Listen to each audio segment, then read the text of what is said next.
Okay, welcome to the sixth Evolving Man podcast. Today, I'm very honored to be speaking to Eivind Skjellum, who is the visionary founder of Reclaim Your Inner Throne, an organization spearheading both the renaissance and an evolution of archetypal men's work. Recognized as an authority in men's work and the king, warrior, magician, lover archetypes, he's an innovator in the field and has supported hundreds of men in transforming their lives. Eivind is currently focusing on developing the RYIT organization and trainings, and creating a world where people thrive by supporting 1 million men become evolutionary entrepreneurs by year 2050. Welcome, Eivind. Thank you. Eivind, sorry. I'll get your name right. So today, I connected to you a couple of weeks ago. I saw this article you'd written on Facebook, and then the video around the conspiracy theories, around the archetypes. And I'd come across your work about 10 years ago through masculinity movies. And I'd seen quite a few of the films already. And I was like, oh, what about this one? So I really got inspired by your work. So I thought I'd be a really great person to have on board and to speak to. So today, before we begin, I'd like you just to speak a little bit about what drew you into doing this work with men and the archetypes. How far back do you want me to go? It could be tailored, but yeah, just a brief synopsis.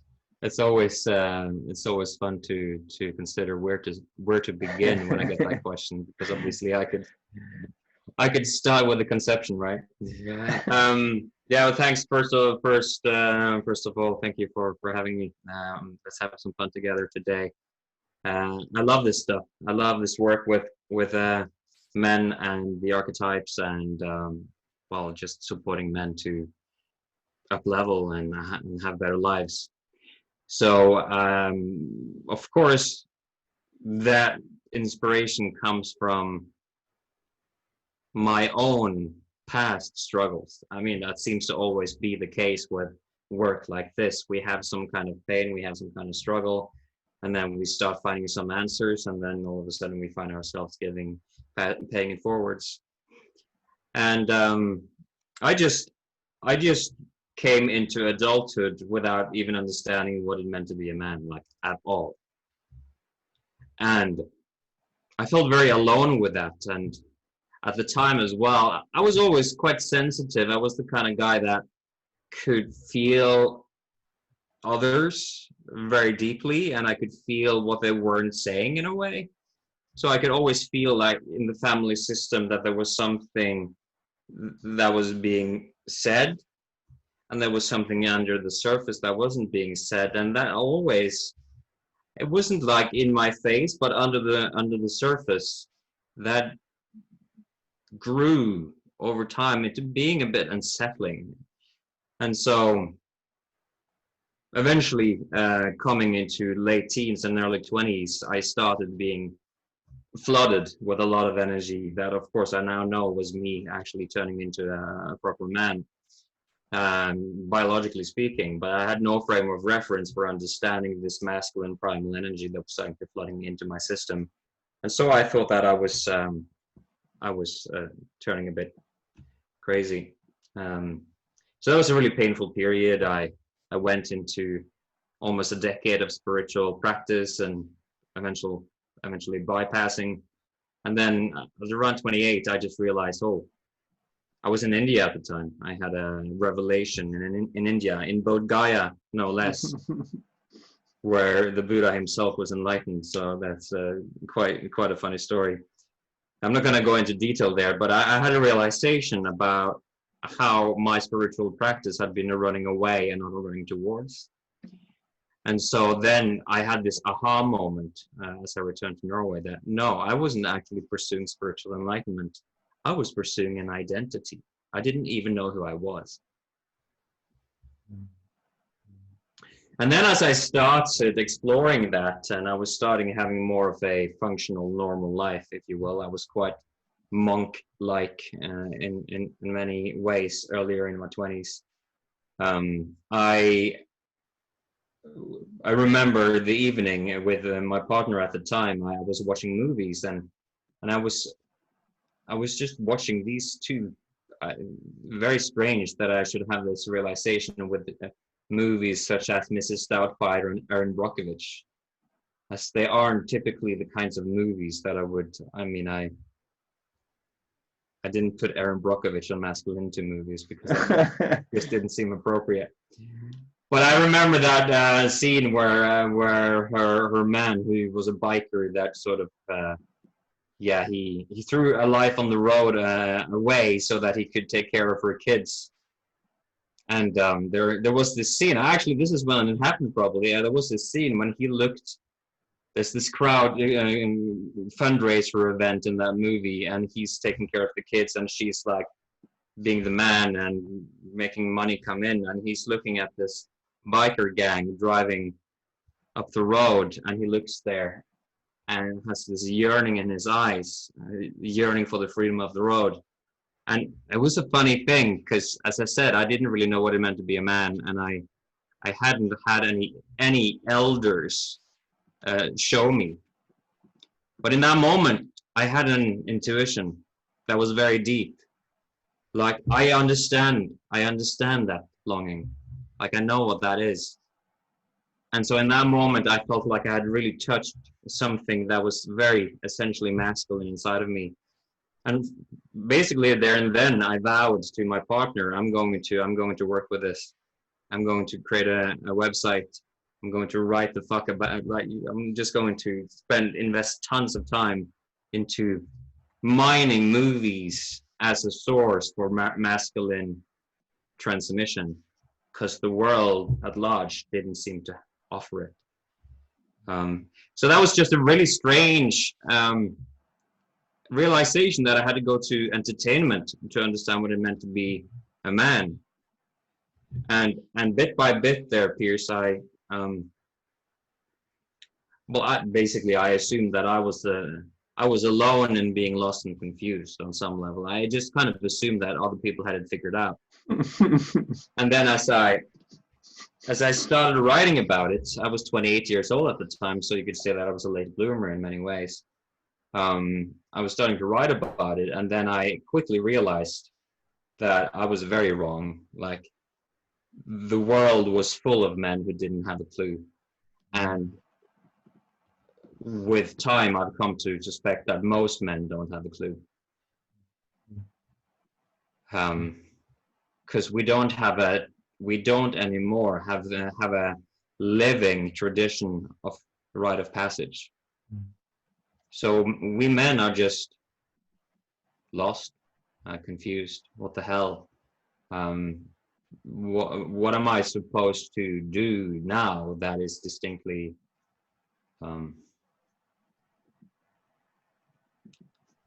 male? It was a real struggle for me, and of course there's a tendency in our culture these days to say that gender is a cultural construction. Was nothing in my experiences that suggested that was true, and I still don't believe that there's any truth in that whatsoever. So we need to understand what it means to be a man. Mm-hmm. So yeah, I've been dedicated to that work since that evening in late 2008 or early 2009. Beautiful. Yeah. Beautiful. Yeah, I've come across your Reclaim Your Inner Throne, and some of the videos you have both on masculinity movies about the archetypes, and I found a lot of that fascinating. I'd like to go into that a bit more later on, about how we more embody those positive aspects of the archetype. What I'd like to kind of start with now is just to talk a little bit about conspiracy theories, because that was something when I read that I was like, and I showed it to my wife, who was involved with a very well-known conspiracy theorist about 20-30 years ago, and therefore it's an area I'm fascinated by, and therefore it's like, oh yeah, I loved how you explained that. So can you go into a little bit more depth about what you shared on that video about conspiracy theories and how it links in with the archetypes, and how what we're doing is we're projecting almost this inner force onto others, and kind of giving away our power? I'd love you to speak a bit about that, please. This is a deep topic, and there's many nuances here. And so I think the first thing that we need to do is to distinguish conspiracy theories from just alternative sense making. So it's not that the moment that I start questioning whether the mainstream media is offering the truth, that doesn't automatically turn me into conspiracy theorist. And just to be clear, these are very personal definitions of mine. I mean, I think this term conspiracy theorist is very ill-defined, and that on some level we're all having a different conversation when we use that term. But when I use that term, I use it as a pointer to an archetypal phenomenon that that is connected to a narrative that the world as a whole is under the iron fist of some tyrannical, dark, evil force. And that the way that we come to view the world is heavily influenced by this essentially mythological narrative. It's a religious motif. It's exactly the same as the biblical story of Lucifer. Like that, there's a presence in the world of absolute evil, and it's everywhere, and we need to do whatever we can to keep it at bay. So obviously, when we have a mythological motif that is disconnected from religious doctrine or religious practices, we come to relate to the mythological theme in a secular context. And a lot of the time, we actually don't understand that we are relating to mythological themes. And so then we get in trouble, because when we are in the realm of mythology, it's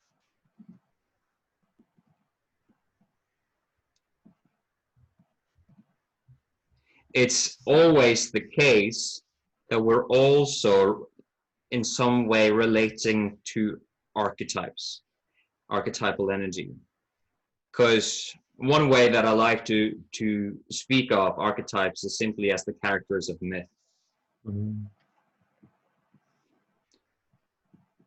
Though you could say then that the myth becomes a way that human culture has stored evolutionary themes, like insights of how to be in life as a man or as a woman. And so millennia of human culture have generated these narratives that are actually pointing to very deep truths around being and becoming and identity, and the nature of love and good and evil and all of these things. And so when we look at myth, we actually look at the mirror into our own psyche. And it's important to understand that, because then you have a completely different empowerment in terms of understanding how to navigate times such as these. So that's the first part of it. That's myth a little bit more clearly defined. So what is the relationship between archetypes and myth, and what is the relationship between us and this idea that there is some monolithic evil structure, right? So I'm not an academic. I have come to most of my insights through empirical research. Of course, I've done significant literature research as well, but for the most part, the insights come from being in the laboratory of actually working with this in a very hands-on way. And so what I've come to see in one of the processes that I developed with my friend and colleague Paul Christian Bunz back in 2012, I call this the breakthrough process these days. And it's a setup where a man or a woman works to reclaim their inner throne in a very visceral way. And in order to do that, I step into the role as a facilitator, a magician, if you will, and I help them get both the warrior and the lover qualities online in themselves. It's very fascinating, having observed patterns over many years by now, to understand how we relate to power when we're embodying the warrior archetype and when we're embodying the lover archetype. So a lot of us these days don't have a really strong sense of our own power, our own sense of self. We don't have necessarily the kind of clarity of vision that's required to bring ourselves with power and discipline and commitment into the world. And so on some level, we have become a person in large part defined by the norms of our culture. And then we don't like that, because we want to be our own person, right? But at the same time, we don't know how. And so as that happens, there comes to be a bit of an antagonistic relationship between the life that I'm living and the sense that someone is determining who I should be. And this typically happens for people that haven't developed their warrior archetype in a strong way. So these are people that for whatever reason in their life, maybe they were abused or they were belittled, or maybe they just grew up in a culture where power wasn't encouraged. And so they don't now have a capacity to lean into life. They don't have a capacity to be in negotiations and persuade people of the value of who they are and what they're offering and so on and so forth. So in terms of the marketplace, if you will, they're helpless.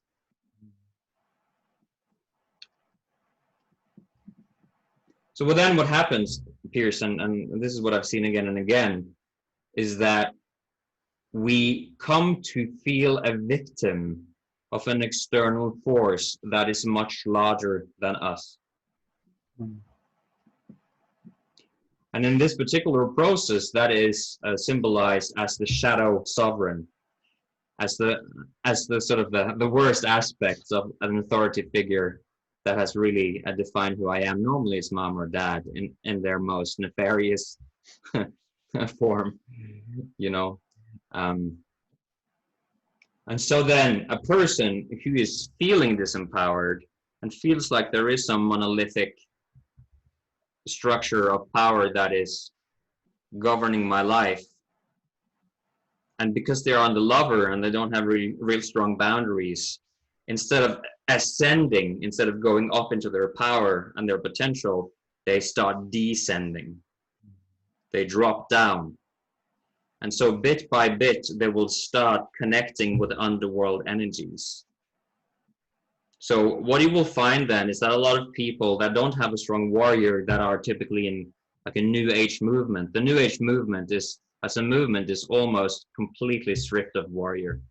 It's almost not present at all. And so almost by default, you will have people that will be descending. Because you need to ascend, you need to have what I call the phallic thrust as a man, the capacity to actually penetrate yourself into the world. So then you start descending, and way up above is the shadow sovereign that is making me descend. And so I'm sort of falling into a place where I will typically feel depressed, lethargic, I will feel disempowered. And bit by bit, I may also start moving into trance-like dreamscapes, where it becomes hard due to the level of sensitivity that I have, due to the lack of differentiation that's between me and other, because I haven't developed that boundary. So my sense of self sort of just bleeds into everything. So I become this nebulous entity that I don't even know, but I have all of these experiences constantly. I feel things, you know, and I'm really close to the archetypal realm, to the mythical realm. So then what you'll find with a person like this, and I work with quite a lot of men like this, is that they don't trust men, they don't trust authority. Patriarchy and capitalism and words like that are associated with evil on some level, and there's a whole narrative structure that holds the loose sense of self that they have in place, and it's dependent on this idea that there's a power structure that dominates me. And this is exactly what conspiracy theory is. This is exactly what conspiracy theory is. I feel on some level in a dreamscape. I may not actually consider it as such, but the way that I come to view the world is much like in a dream. So the characters that I project into others, like David Icke and his idea that we have lizard men from outer space that are controlling the world, it's very much like a dream image, yeah? And you could even say that that particular image is probably associated in a very mythological way to our most primal reptilian part of our brain that we're afraid of because of the level of the raw power that lives there. How are we doing so far? Are we getting closer? Yeah, no, I'm kind of understanding more about this, and I can kind of, that makes sense for me. You know, when I saw the video, I was like, oh, that really makes sense. This idea that how they can destabilize us and what's actually happening. Because I liked as well what you were saying, maybe you could go into a little bit more about that, is that when we have a solid center, yeah, we can look at this information and it doesn't wobble us. Mm-hmm. So that would be interesting to speak on. And then, you know, eventually would be what are the things that we can start to, you know, to ascend again. Yeah. To reclaim our inner throne, inner power. Yeah, it's true. When we have a stable sense of self, then pursuing alternative narratives is safe. You know, you don't risk tumbling into the underworld. And what you'll find then is that probably a lot of the narratives that are put out by the mainstream are false. They may actually be downright deceitful, but maybe not in a malevolent way. Maybe because that's just a structural error in the way that we've come to create or design our civilization. That you have a lot of, Charles Eisenstein spoke to this in his latest essay, The Conspiracy Myth, that it's not necessarily that all of the people in an organization are these evil monsters. It's just that structurally the culture, the paradigm of maturity doesn't allow for a different narrative. So then, I think that is an important message, that we're not saying that everything that is a little bit different to the mainstream is necessarily dangerous. But we need to here be very, very perceptive and very present to our inner world, because I think a lot of people these days, because of how destabilized we have become as human culture because of COVID-19, and you can see that starting to take shape in the form of the riots in the United States right now. We don't know what to do with the uncertainty, or the lack of feeling safe in myself.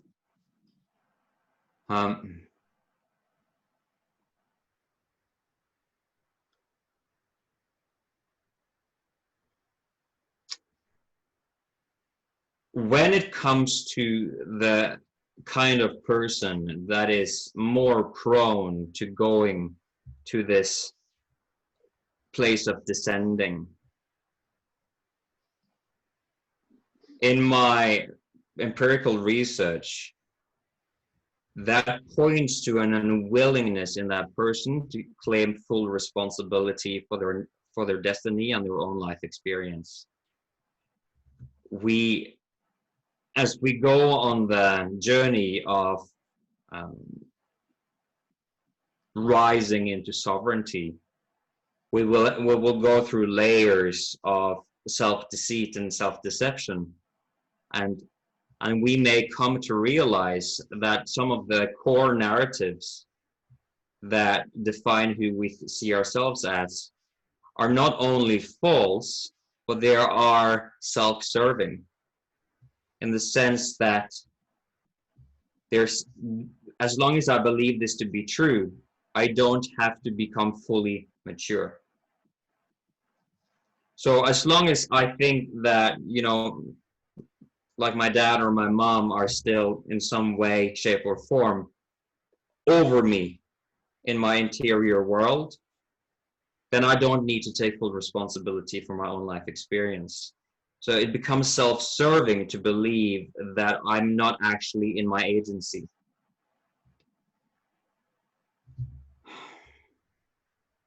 And now we're in a bit of a pickle, because we need the world and my life experience to be the kind of world and life experience where I'm not empowered. Yeah.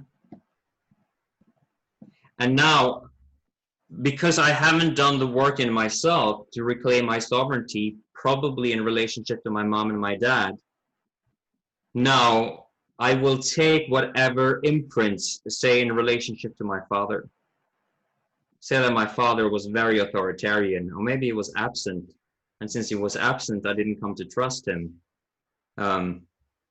There's this, I don't remember, Robert Bly references this guy. I haven't been studying him myself, but his name is Alexander Mitscherlich or something like that. I think he's a psychologist, German psychologist, but I may be wrong about that. But he said something remarkable, is that when we grow up without a present father, there's a hole that forms inside of us, and that hole fills with demons. Wow, that's powerful. And then when you come to sort of take that insight and you translate that to conspiracy theories, it starts becoming uncannily similar in thematically what's happening with conspiracy theories and someone who still hasn't healed his father wounds or her father wounds, and who doesn't want to, because then their sense of self, weak as it might be, it goes away entirely, because that's the only narrative that they have about their life that they believe in. Yeah. Mm-hmm. So that's the pickle. And since the presence of agency in my life on some just describe agency, just so people who don't know what it is. Yeah, agency means that I'm capable of taking proactive decisions and move into life. It's related to that term, phallic thrust. You won't find that term anywhere. That's my term, but I like it. You know, the phallic thrust. Imagine the erect penis that has to be erect in order to penetrate. So sexually, we understand that, and then the message in culture basically is, for a long time now, is men, you need to be limp dicks now, because your erection is dark and destructive and evil and patriarchal and misogynistic. And so because we believe that our erection, literally and metaphorically, is evil, then we don't anymore lean into the world. And so that's by default, we start descending. And at that point, not only do we enter into the clutches of the shadow feminine. I sometimes think of this as the spider mother. It's like the mother that weaves a web that looks like love, and then she wraps us into that, and she says something like, "Oh, I love you so much, don't ever leave me." You know, which to women who aren't mature and who are very naive, they think that that's a lovely thing to do, but it's actually, this is what happens when we don't have rite of passage, right? Yeah. It reminds me of, sorry to interrupt, of what Jordan Peterson talks about, the devouring mother. Yes, the same. It's the same idea. I call it the spider mother, but you can call it the devouring mother. Yeah. But if you think of Shelob in Lord of the Rings, Yeah. you know, you could see that as an example of the shadow feminine. And so then here we are descending in dream worlds, and somehow in a trance-like way in the clutches of the shadow feminine, and then we're looking up at some monolithic, dark, masculine figure, and we are sure that that is Satan himself. And that place is incredibly fertile soil for this kind of regressive conspiratorial thinking that completely infantilizes people, that shreds their sense of self, and puts them into a liminal space where they lose their agency, their sovereignty, their capacity to create a life for themselves. And there's no end to that story. It's just a self-perpetuating story, because the more I get stuck, the more evil that entity that I'm sure is evil becomes. And a lot of what's happening in the world right now looks a lot like this. Yes, I'm hearing people I know who kind of going into that story and getting lost down there. So what can we do as men, women as well, to reclaim that inner sovereignty, to kind of start rising again, start to, you know, because I mean, I've had my own journey. I'd be interested, because I remember at age 26, 27, I was living in a Buddhist monastery. Wow. And it was like a rite of passage there. I won't go into details, but I realized at that point, I'm still a boy. I really felt like I was a boy.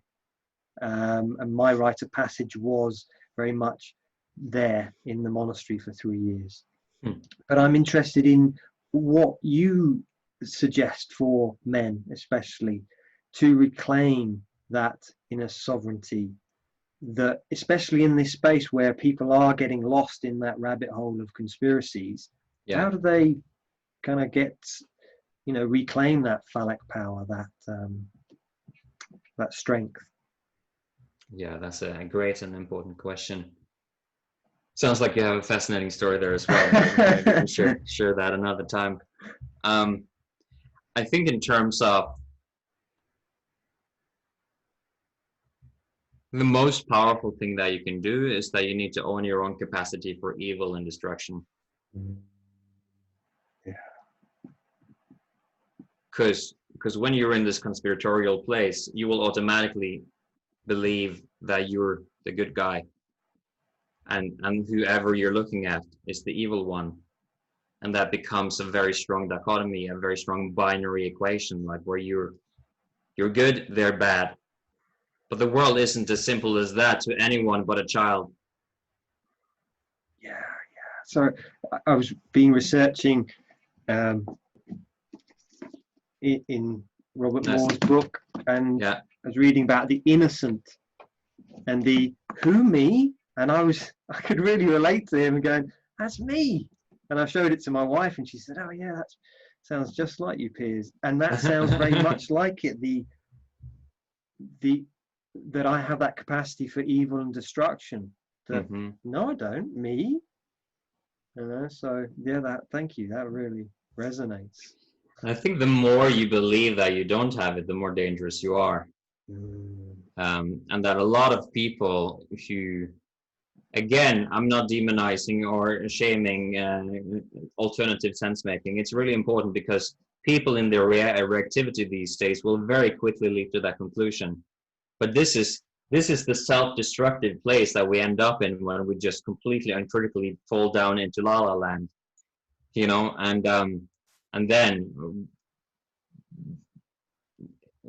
in large part, connected to our close proximity to the shadow feminine that whispers delusions into our ears, like, oh, you're such a sweet boy or such a sweet girl.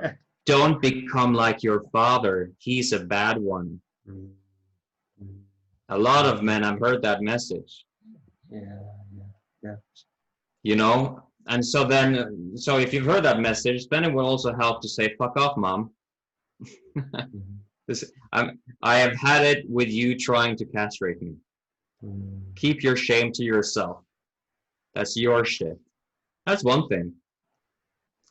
But another thing is to seeing that by default, in evolutionary terms, mom is the good one and dad is the bad one, unless the rite of passage is introduced to the culture. That is the default position. So again, when I don't want to be mature, I don't want daddy to come and take me away from mommy. But you have to, right? If you're going to be anything but a boy as a male, you have to enter the world of my dad, your dad. And so then healing this also is healing your relationship to your dad and to the masculine as a whole. And so when a man says something like, oh, I really struggle with trusting men, you can be pretty sure that they are prone to falling into the underworld and into the clutches of the shadow feminine quite easily. Because all they can see is the shadow masculine, at which point it's not actually a shadow anymore. You can see it, but they can't see the shadow feminine for shit, which means it runs their ass. So you need to expose the shadow feminine and realize that the feminine isn't only good, it's also destructive. And then you need to realize that the masculine isn't only bad, it's also generative and blessing and all these things. And when you've made that transition, which is the transition from boyhood to manhood, then you're already in a place where these conspiracy, the liminal pull of conspiratorial thinking isn't going to have a strong hold on you anymore.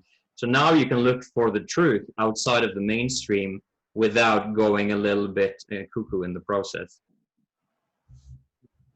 Okay. So what I'm hearing is owning our own power for evil and destruction. Yeah. I'm hearing healing the relationship with the father and also exposing the shadow feminine. Yeah. Healing the relationship to the shadow father, or to the father, and the masculine as a whole. It's basically a natural consequence of that. Yeah. Okay, so we've probably got about another 20 minutes, 18 minutes to go. Okay. One of the things I would like, reading some of your articles and looking at your videos, and also some of your podcasts, talking about initiation.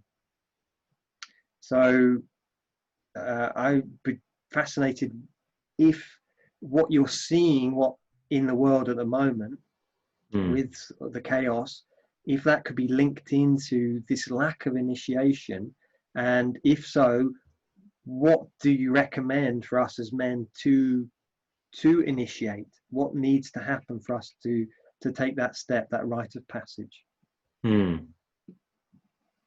Yeah, definitely related. And there are strong correlations to what's going on in terms of sort of the chaos and the struggle. And all of these things, and what we just spoke about, that we're only able to see the shadow masculine and the bright feminine. So I don't think we have any clear, solid, truly transformative rites of passage in our culture. Robert Moore talked about pseudo initiations in the army and that kind of thing, but it doesn't complete the process. See? So it would get a taste of something maybe, and potentially because we don't complete it, we may be traumatized by the experience, because we just get the hard edge of the initiation. Because initiation is a mix of ritual humiliation and blessing. And so you need to be humbled, you need to be humiliated on some level in order to be willing to let go of your immaturity, right? And so a lot of us, we're not willing, because it's so beneficial to be a boy and not a man in today's culture. And so eventually maybe we need to experience something truly devastating, like the loss of a partner, or illness, or death in the family, or a severe accident, or something like that, before we're like, oh fuck, like I don't know shit about life. You know? So sometimes we're initiated by life itself, and that happened for me through chronic fatigue for five years. But I think it helps even to just have the conversation, and then have the want to do something about it. If you're someone that's crafty and entrepreneurial, you could do something like myself. You could, after having been on your own journey, you can set up a program and start spreading it. Because truly, we're the blind leading the blind at this point. But there is a lot of good things happening right now, and I'm actually quite hopeful and encouraged by what I see.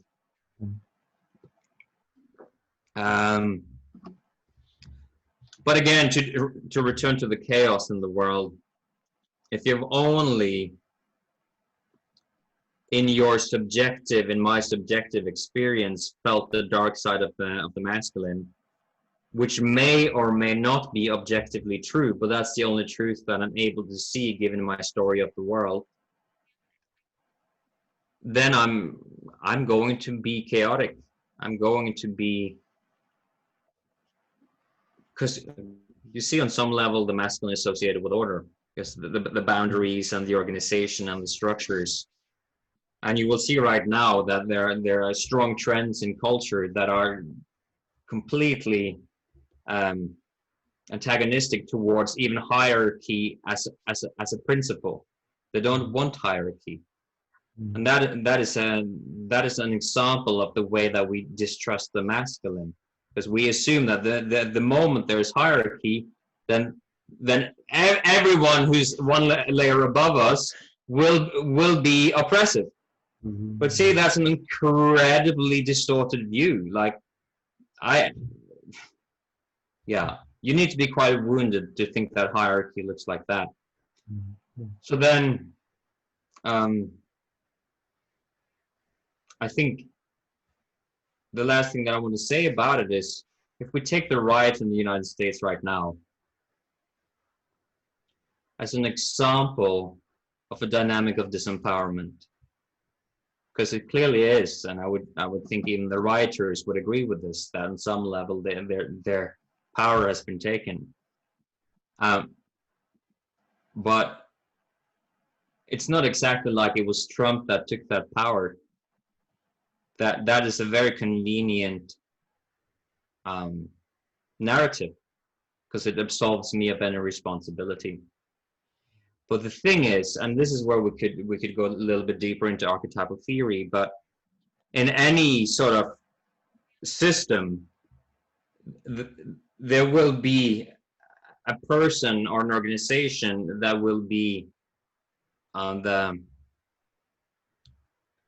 source of authority of the sovereign.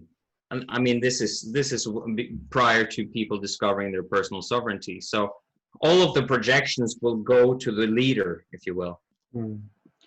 So it will be the president or the CEO, or it will be the leader of the program, or the guru, or the king, or like the person on stage, the person with the microphone.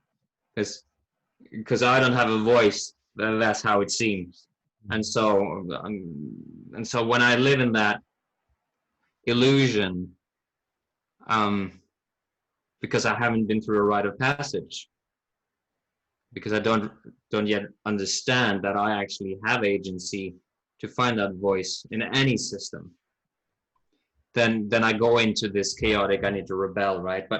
But the beauty of this, when you understand it, is that when I claim my sovereignty in any system, you could say that I step out of the kingdom that I used to be in. So I'm no longer in the United States that's being ruled by a fucked up president.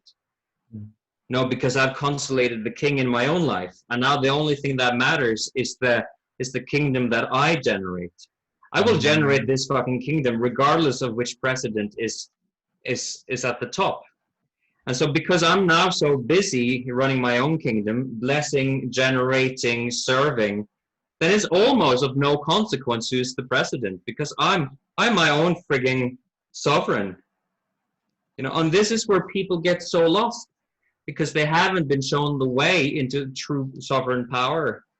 Then they don't realize that they can constellate their own archetypal kingdom anywhere they are. And so they go into this power transference where all they can do is obey or rebel. And then you get the chaos, see. In the work that you do with men, do you get them to sit down and really plan out their inner throne, to their kingdom? What is it they want to manifest into their world? Is that something, as you're saying, that kingdom, you're creating that kingdom, is that work that you recommend people to do, or is it something else, in order for them not to be projecting out onto the other, but to be going, yeah, this is what I want. Okay, yeah, I want to be of service to this. So is that something you guide? Yeah, it's very important for a man to have a vision. You know,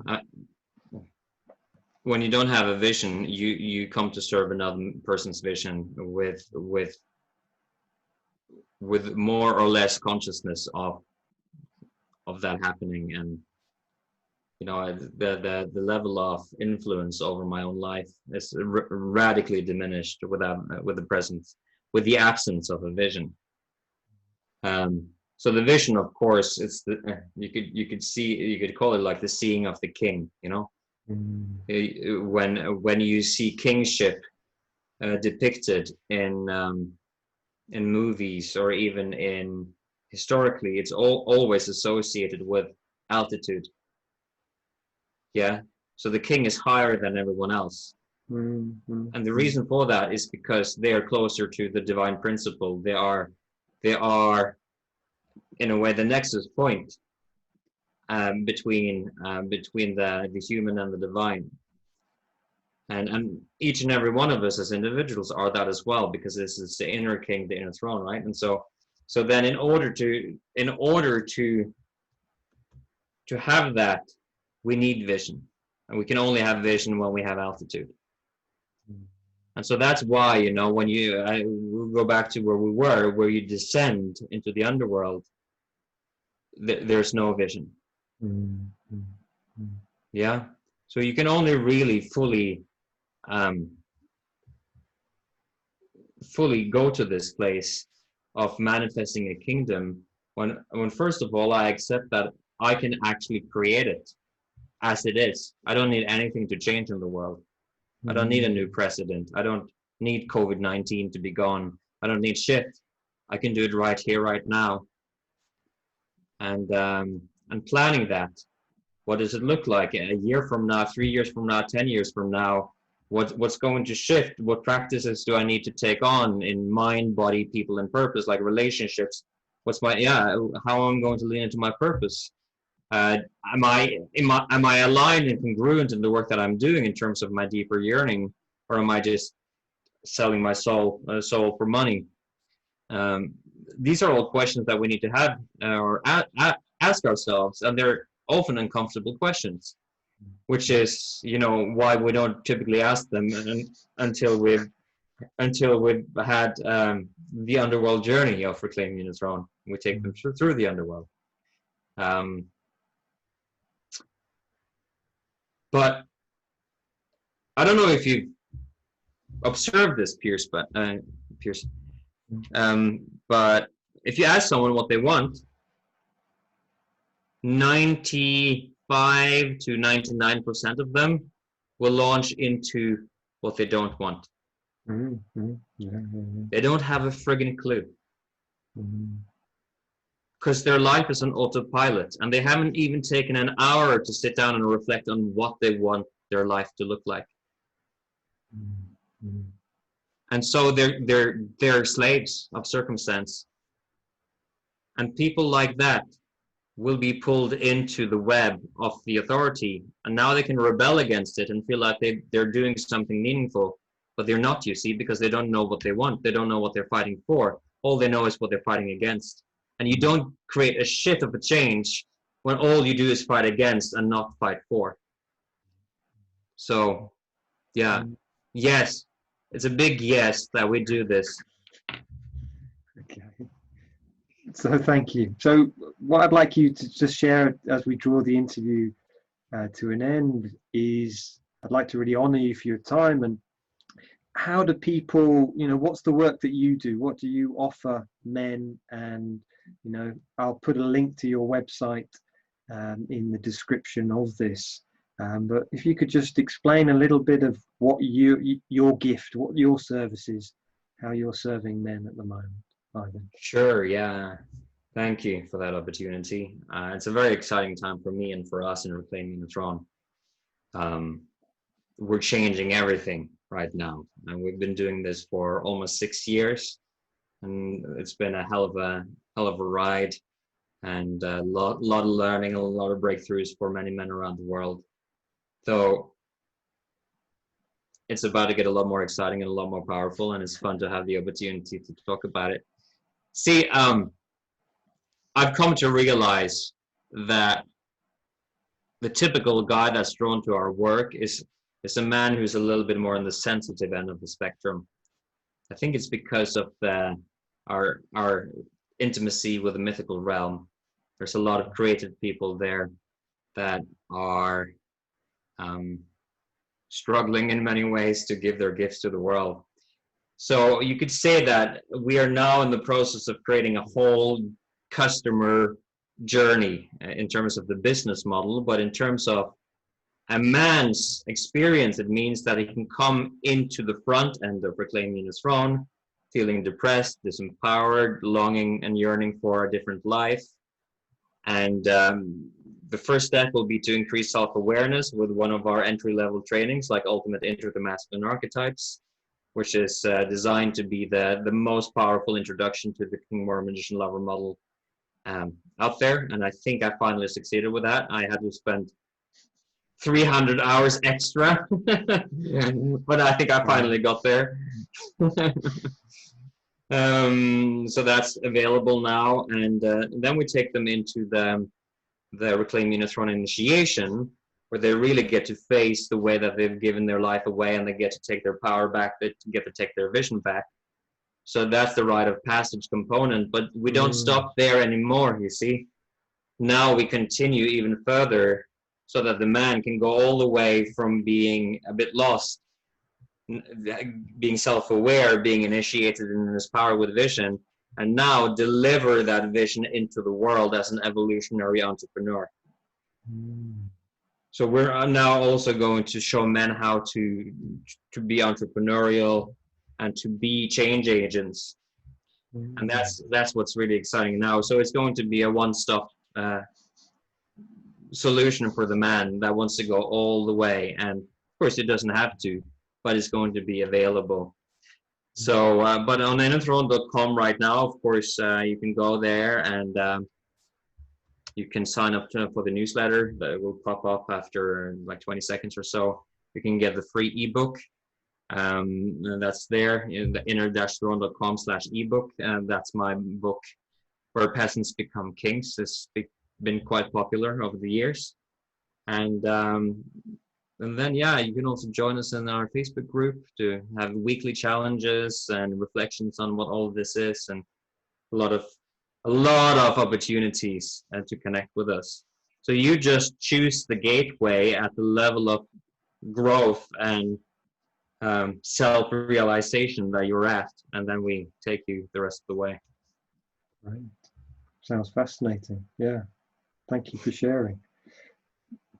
So what I'll do is I'll put links to Eivind's group and to his website below, so please feel free to go and visit his website there. Any last things you'd like to share? Any last message for the men listening to this? Yeah. Well, let's start with the men. I think one of the saddest and most painful things that I see is men that don't realize what they're here for and what they're capable of. And so as you watch this, and you might have heard this before, but it's so important that each and every one of us, we come to that humbling, even humiliating realization of, I'm not where I want to be in life, and I don't know shit about how to get there. And that's such a powerful, and I was there. Every powerful guy that I know was there. And so to have the requisite humility to realize it's not working, and then from the place of realizing it's not working, having the courage to realize just how much is possible. Like anyone watching this right now could become a powerful change agent in the world that contributes to a world where people thrive, like right now. Instead of wasting hours and hours and hours doing stupid shit like falling into disempowering narratives and scrolling and getting the dopamine hits and all of that stuff, the ways that we enslave ourselves to comfort and entertainment. Like most of us, until we actually make the effort to free ourselves, we're slaves. Just as simple as that. It just doesn't look that way. But we're slaves of our story. And we need to change the story of what we're able and willing to do in our life. And then a life that is unlike anything you can even dream of will gradually start opening up for you. And so if that feels like something you want to do, then well, do it. and for you, yeah, thank you for the invitation, for the I love that you're interested in this. I love the emerging conversation in the world right now that you're part of, that I'm part of. And I think it's so important what you're doing and what I'm doing and what we're all doing, so that we can have a fighting chance in turning this planet around from the mess that it's about to become to something truly outstanding and glorious. So yeah. Great vision, brother. A great vision. So thank you. I'll press stop at the end of this interview, and then we can just do a final check-in afterwards. So I just want to say thank you so much, and yeah, really, to everyone watching this, please go and visit Eivind's site, and yeah, thank you so much for your time, and I love your vision. Okay, take care. Thank you. Bye-bye.